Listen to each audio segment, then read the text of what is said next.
Hello दोस्तों, welcome to science lab classes. Science lab classes में आपका स्वागत है। आज हम लोग पढ़ने वाले हैं डाइजेस्टिव सिस्टम के बारे में। किसके बारे में पढ़ने वाले हैं? डाइजेस्टिव सिस्टम, यानी कि ह्यूमन डाइजेस्टिव सिस्टम। तो ह्यूमन डाइजेस्टिव सिस्टम क्या होता है, और हम लोगों ने अगली क्लास में, नेक्स्ट क्लास में हम लोगों ने क्या पढ़ लिया था? पिछली क्लास में पूरा ब्लड ग्रुप को हमने क्या कर दिया था? खत्म कर दिया था, और आपको अच्छे से समझ में आ गया होगा। तो अगर आप मेरे चैनल पर नए हो तो कृपया मेरे चैनल को लाइक और सब्सक्राइब कीजिएगा और उसे शेयर भी कीजिएगा। जैसे कि अब अभी एग्ज़ाम आने वाला है, किसका एग्ज़ाम? एमटीएस का चल ही रहा है एग्ज़ाम, और इसके बाद ग्रुप डी का एग्ज़ाम लगा हुआ। उसमें साइंस भी अच्छी 25 नंबर की साइंस कम से कम आएगी, जिसमें से बायोलॉजी के 12 से 13 क्वेश्चन तो होंगे बायोलॉजी के, और केमिस्ट्री के भी कितने होंगे? 7 क्वेश्चन होंगे। यानी केमिस्ट्री की क्लास भी हम जल्दी ही लेके ही आएंगे, ठीक है। तो उसकी ज़्यादा आधे आधे घंटे की क्लास पूरी हो जाएगी। तो आज हम क्लास को स्टार्ट करते हैं। तो अगर मेरे चैनल पर नए हो तो मेरे चैनल को लाइक और सब्सक्राइब कीजिएगा और उसे शेयर कीजिएगा। तो आज हम लोग पढ़ेंगे डाइजेस्टिव सिस्टम। तो सबसे पहले जो डाइजेस्टिव सिस्टम होता है, हम लोग किसका डाइजेस्टिव सिस्टम पढ़ना है भाई? ह्यूमन का पढ़ना है। किसका पढ़ना है? ह्यूमन का। तो यानी कि हम लोग पढ़ने जा रहे हैं ह्यूमन डाइजेस्टिव सिस्टम। क्या पढ़ने जा रहे हैं? डाइजेस्टिव सिस्टम के बारे में। तो क्या होता है डाइजेस्टिव सिस्टम, जिसे हम लोग बोलते हैं यहाँ पे पाचन तंत्र? क्या बोलेंगे? पाचन तंत्र। हिंदी में क्या बोलेंगे? पाचन तंत्र। तो जो भी हम लोग फूड का इंजेशन करते हैं, जो भी अंतर्ग्रहण करते हैं, इंजेशन माने क्या होता है? अंतर्ग्रहण करना। यानी कि किसी भोजन को, यानी कोई फूड को हम लोग खाते हैं, तो क्या होता है? हमारे पेट में उसका पाचन होता है। तो सबसे पहली बात तो यही आती है कि क्वेश्चन यही है कि हमारे ह्यूमन बॉडी में पाचन की शुरुआत कहाँ से होती है? तो मुख से होती है। किससे होती है? बकल कैविटी, यानी कि मुख से होती है, यानी कि माउथ से होती है। तो हमारा जो पाचन होता है ना, वो माउथ से शुरू हो जाता है। तो ये तो भी बात की बात है।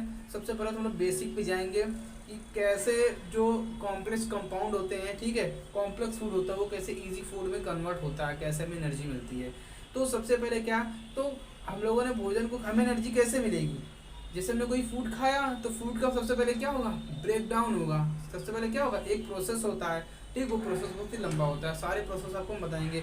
तो यहाँ पे क्या होता है, इससे हम लोग क्या बोलेंगे? सिंपल सी बात है। तो इससे हम लोग बोल सकते हैं कि ब्रेक डाउन ऑफ फूड, ठीक है, ब्रेक डाउन ऑफ फूड, यानी कि फूड का क्या होना? ब्रेक डाउन होना, भोजन का टूटना विभिन्न तरीकों से, वॉरियस टाइप्स, ठीक। बहुत सारे तरीके होते हैं, ठीक। तब जाके हमें क्या मिलती है? एनर्जी मिलती है, प्रॉपर्टी की मिलती है, ठीक। तो सभी, तो इसमें मेन बात तो यही थी कि भोजन का क्या करना? टूटना, यानी कि ब्रेक डाउन ऑफ फूड क्या कहलाता है? ह्यूमन डाइजेस्टिव सिस्टम कहलाता है। या इसमें यही होता है कि जो बड़े बड़े पार्टिकल्स होते हैं, जैसे हम लोग मुख से कोई, जैसे हमने कोई टुकड़ा खाया, ये बड़े बड़े पार्टिकल्स हैं। कैसे पार्टिकल्स हैं?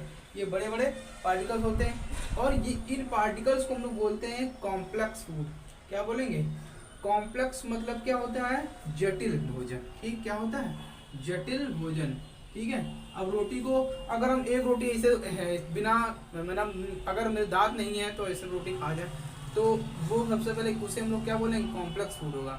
तो हमें एनर्जी वैसे नहीं मिलती, क्योंकि हमारे दांत किस लिए है? हमें एनर्जी कहाँ मिलती है? जब भोजन छोटे छोटे टुकड़ों में टूट जाएगा, ले जैसा हो जाएगा, उससे हमें एनर्जी मिलती है। डायरेक्ट एनर्जी नहीं मिल सकती है, ठीक है, कि हम एक दो रोटी इसे पेट बनाने कुछ हो जाएगा, ऐसा कुछ नहीं होने वाला, ठीक। तो कहने मतलब क्या है, ये क्या होता है? कॉम्प्लेक्स फूड होता है। क्या होता है ये? जैसे हमने कोई चीज़ खाया तो सबसे पहले वो कॉम्प्लेक्स फूड के रूप में होता है। उसके बाद इसका होता है यहाँ पे क्या? ब्रेक डाउन होता है। क्या होता है? इसके बाद इसका ब्रेक डाउन होगा। और ब्रेक डाउन कैसे होगा? किसी एंजाइम की उपस्थिति में। यहाँ पे वर्क कौन करता है? यहाँ पे वर्क करते हैं एंजाइम्स, ठीक। ब्रेक डाउन करवाने के लिए क्या कौन करेंगे? एंजाइम्स वर्क करेंगे। और ये जो होते हैं कैटलिस्ट होते हैं। क्या होते हैं? कैटलिस्ट होते हैं, यानी कि उत्प्रेरक। क्या होते हैं?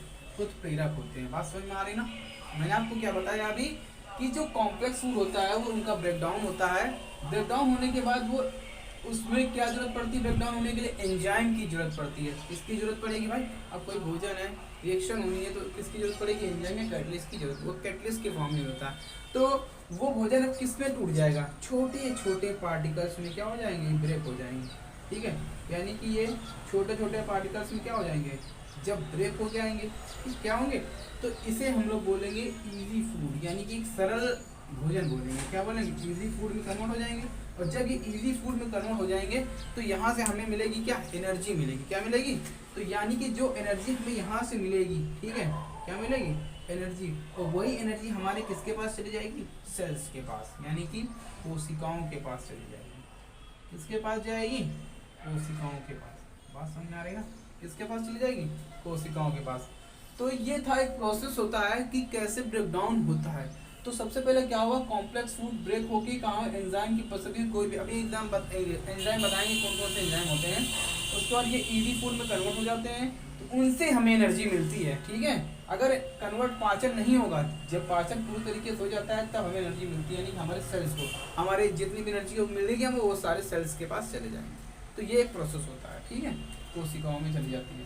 तो अब देखो आगे क्या होता है, यानी कि मैंने क्या बताया आपको, जैसे कोई भी कॉम्प्लेक्स फूड होगा, ठीक है, क्या होगा, यानी कि जैसे बड़े बड़े पार्टिकल्स होंगे, ठीक, कौन से होंगे, बड़े बड़े पार्टिकल्स किस में कन्वर्ट हो जाते हैं, छोटे छोटे पार्टिकल्स में। किस में कन्वर्ट हो जाते हैं, छोटे छोटे पार्टिकल्स में। इसे हम लोग बोलते हैं इजी फूड। क्या बोलेंगे, इजी फूड। तो यहाँ पे एंजाइम होते हैं, तो ये होता है हमारा क्या, कॉम्प्लेक्स फूड। ठीक, यानी कि कॉम्प्लेक्स फूड किसी एंजाइम की उपस्थिति में, ठीक, in presence of enzyme, easy food में कन्वर्ट करना ही क्या कहलाता है, डाइजेस्टिव सिस्टम कहलाता है। क्या कहलाता है, डाइजेस्टिव सिस्टम। और ये डाइजेस्टिव सिस्टम क्या होते हैं, हमारे शरीर में जो भी हम लोग खाते हैं वो क्या क्या चीज़ खाते हैं जिनका पाचन हो जाता है। तो मेरी बात ध्यान सुनो, हम लोग क्या कार्बोहाइड्रेट खाते हैं जो रोटी में होता है, प्रोटीन को खाते हैं, ठीक है, और क्या कहते हैं, फैट, यानी क्या लेते हैं हम लोग, फैट लेते हैं। तो उनको देखो, इतनी बात आपको समझ में आ गई होगी। आगे हम लोग चलते हैं, देखो ध्यान से।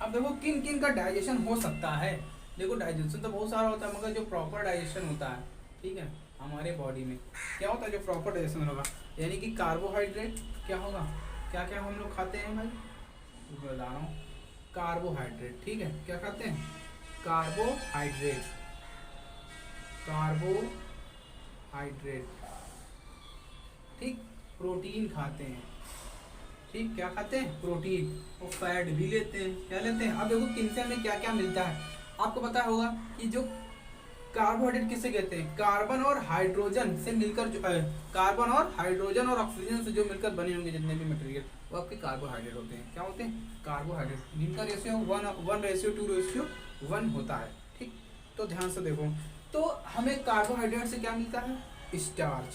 क्या इसमें होता है, स्टार्च पाया जाता है, ठीक है, और हमें स्टार्च से क्या मिलेगा, ग्लूकोज। सबसे मेन बात तो यही ना, स्टार्च से हमें क्या मिलता है, ग्लूकोज मिलता है। इसको याद रखना इंपॉर्टेंट है। कार्बोहाइड्रेट से हमें क्या मिलेगा, ग्लूकोज मिलेगा, ठीक, क्या मिलेगा, ग्लूकोज। अब प्रोटीन, अब प्रोटीन का जब ब्रेकडाउन होता है तो सबसे पहले वो कन्वर्ट किस में हो जाते हैं, पेप्टोन्स में कन्वर्ट होते हैं। इसमें कन्वर्ट होते हैं, पेप्टोन्स में, ठीक। और इन पेप्टोन, ये जब पेप्टोन कन्वर्ट हो जाते हैं, जब इनसे डाइजेशन इनका हो जाता है, तो यहाँ से हमें मिलता है क्या, एमिनो एसिड। क्या मिलता है हमें, एमिनो एसिड। अगर हमें एमिनो एसिड नहीं मिलेगा ना, प्रोटीन नहीं मिलेगी ना, तो हमारे शरीर में बहुत सारे रोग हो जाते हैं। बच्चों में ज़्यादा रोग होते हैं प्रोटीन की कमी से, क्वाशियोस्को रोग और मेरास्मस रोग आप लोगों ने सुना होगा कि एब्डोमिनल जो होता है, स्टमक वो बाहर आ जाता है, बाल मतलब झड़ने लग जाते हैं, और मतलब शरीर पूरा क्या हो जाता है, पतला हो जाता है। ठीक, ये बच्चों में होता है। तो peptones convert into amino acid, किस में कन्वर्ट हो जाते हैं, एमिनो एसिड।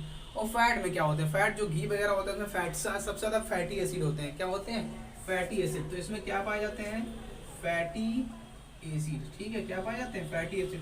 और ये fatty acid convert into glycerol, किस में कन्वर्ट होगा, ग्लिसरॉल में कन्वर्ट हो जाएगा। ठीक है, किस में कन्वर्ट हो जाएगा, तो हमें ग्लिसरॉल मिल जाएगा। बात समझ में आ रही है ना, तो ये बन गया ग्लिसरॉल। तो इतनी सारी चीज़ें डाइजेशन होता है जो हमें हर किसी के फॉर्म में, कार्बोहाइड्रेट, प्रोटीन, फैट, तो हमें इनसे ग्लूकोज, एमिनो एसिड और ग्लिसरॉल मिलता है। इतनी बात आपको समझ में आ गई हो। आगे हम लोग को पढ़ना है कि हमारे जो बॉडी में कौन कौन से स्टेज होते हैं डाइजेस्टिव सिस्टम के, कैसे कैसे। सबसे पहले कौन सा प्रोसेस होता है, फिर उसके बाद कौन सा प्रोसेस आएगा डाइजेस्टिव सिस्टम का, उसके बाद कौन सा आएगा, इनके बारे में हम लोग देखते हैं थोड़ा सा, कुछ पॉइंट्स हैं। ठीक, तो देखो ध्यान से।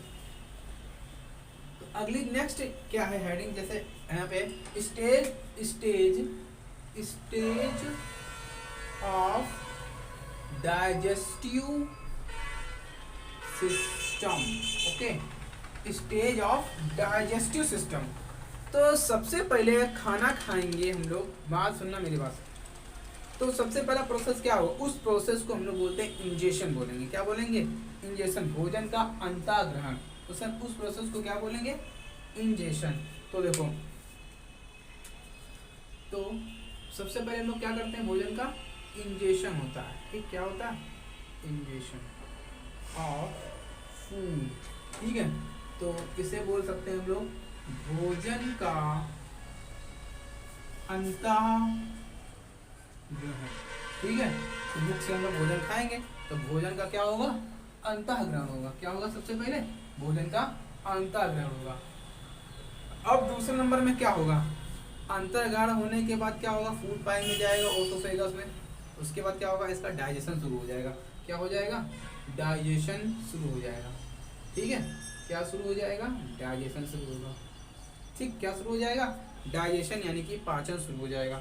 अब उसके बाद क्या होता है? उसके बाद होता है एब्जॉर्प्शन होता है। ठीक है, क्या होता है?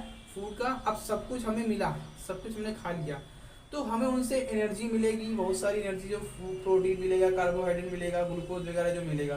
ठीक, तो पाचन के बाद ही तो मिलता है। किसके बाद मिलता है? पाचन के बाद। तो यहाँ पे अब क्या होगा? अब्जॉर्प्शन होगा। क्या होगा?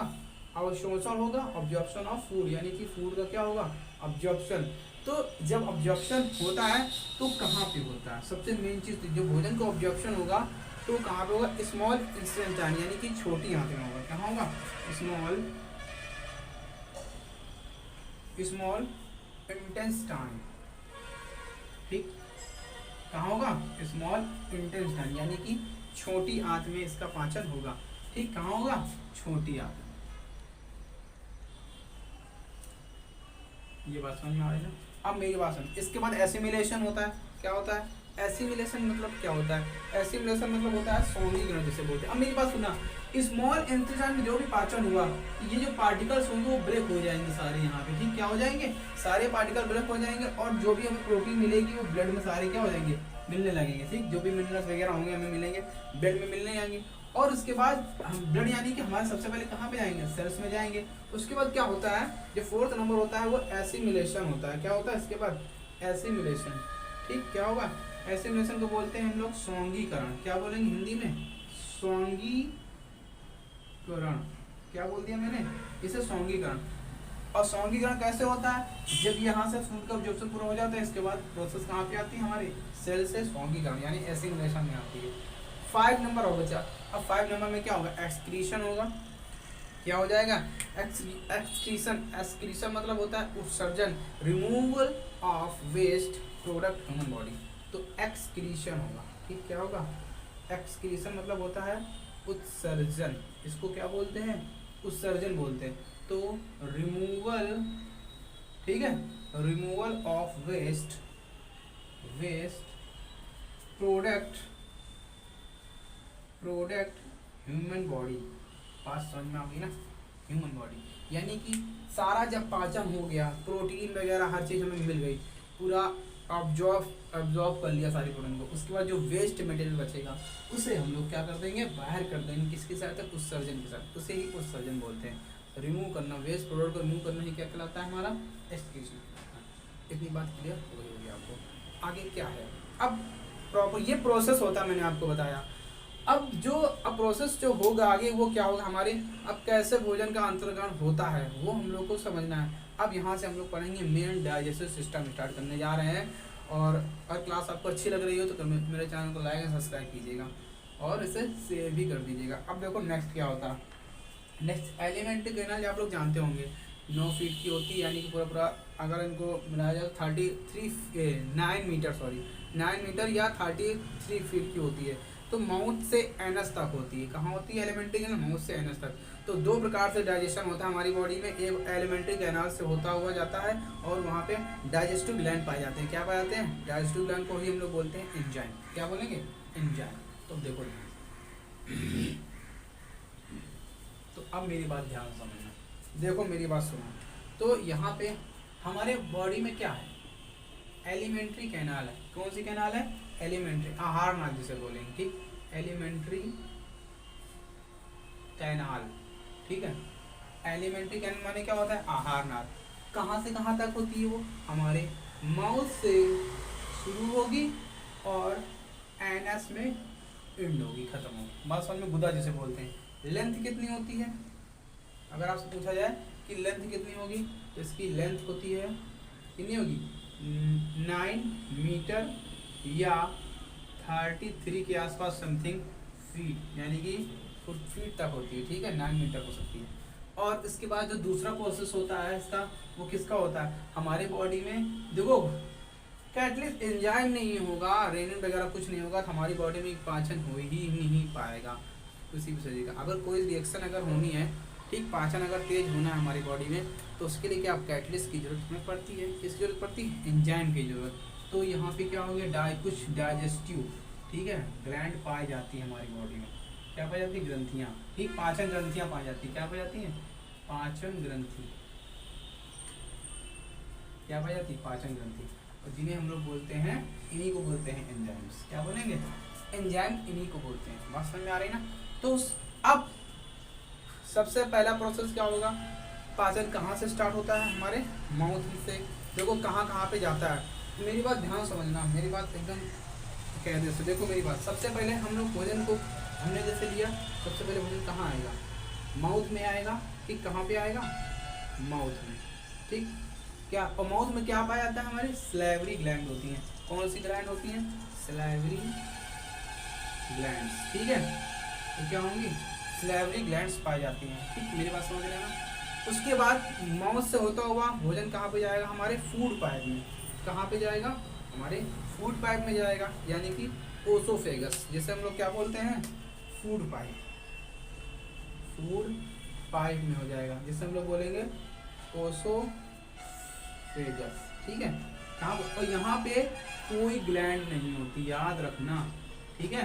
ओसोफेगस में नो ग्लैंड्स, ठीक है, ग्लैंड्स नहीं पाई जाती, कोई ग्रंथि नहीं होती सलाइवरी।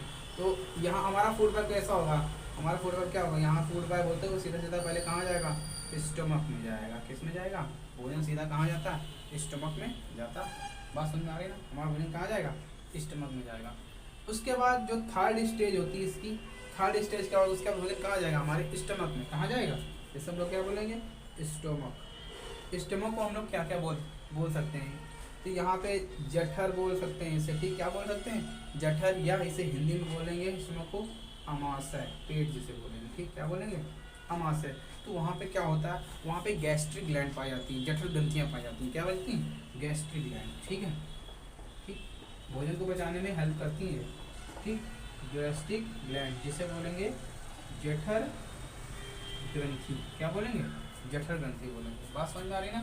फोर्थ नंबर क्या होता है, और क्या होगा, अब इसके बाद भोजन कहाँ जाएगा, स्मॉल इंटेस्टाइन में जाएगा। किसमें भोजन जाएगा, हमारे स्मॉल इंटेस्टाइन में। तो भोजन इसके बाद जाएगा स्मॉल इंटेस्टाइन, अरे छोटी आंत जिसे बोलेंगे, ठीक है, इंटेस्टाइन, ठीक।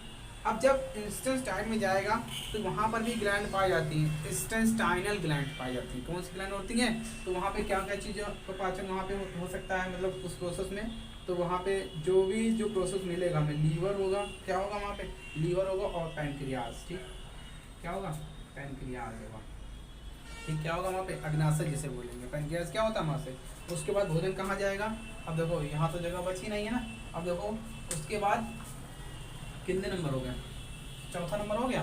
अब देखो पाँचवें नंबर प्रोसेस क्या होता है, इसके बाद लार्ज, ठीक है, बड़ी आंत, लार्ज इंटेस्टाइन, यानी कि बड़ी आंत में पाचन होगा। बड़ी आंत में बहुत ऐसा जो हमें यहाँ बड़ी आंत में मिनरल्स मिलते हैं। क्या मिलते हैं, जो बचा खुचा जो मिनरल्स होता है, ठीक है, वो हमें मिलता है। और वहाँ से होता हुआ कहाँ पे जाएगा, सीधा एनस में, गुदा, जिसे क्या बोलेंगे, गुदा बोलेंगे। उसके बाद यहाँ पे क्या कर देंगे, आउट हुए जो भी अधपचा भोजन होगा वो क्या हो जाएगा, वेस्ट। ये होता है प्रोसेस। बात समझ में आ गई ना, पाचन का। इन सब के बारे में हमें अच्छे से पढ़ना है। सबसे पहले माउथ में टीथ, टोंग और डाइजेस्टिव ग्लैंड पढ़ने, सलाइवरी ग्लैंड पढ़नी सारी। उसके बाद फूड पाइप के बारे में पढ़ना है, स्टमक के बारे में पढ़ना है, स्मॉल इंटेस्टाइन क्या होता है, लार्ज इंटेस्टाइन, एनस के बारे में, इन सब के बारे में हमें अच्छे से पढ़ना है आगे। तो आज का वीडियो हम यहीं पे रखते हैं। अगर आपको वीडियो अच्छा लगा हो, मैंने आपको अच्छे से समझा दिया है कैसा प्रोसेस होता है। तो मेरे चैनल को लाइक और सब्सक्राइब कीजिएगा और इसे लगातार हमारे कंटिन्यू पर हमारे चैनल पर बने रहिए। तो आज के लिए जय हिंद, जय भारत, वंदे मातरम।